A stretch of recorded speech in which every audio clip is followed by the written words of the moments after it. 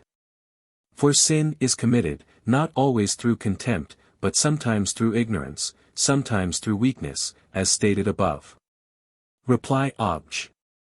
2. A man may sometimes commit a sin effectively, but not effectively. Thus he who, in ignorance, slays his father, is a parricide effectively, but not effectively, since he did not intend it. Accordingly he who breaks God's commandment is said to pride himself against God, effectively always, but not always effectively. Reply Obj. 3.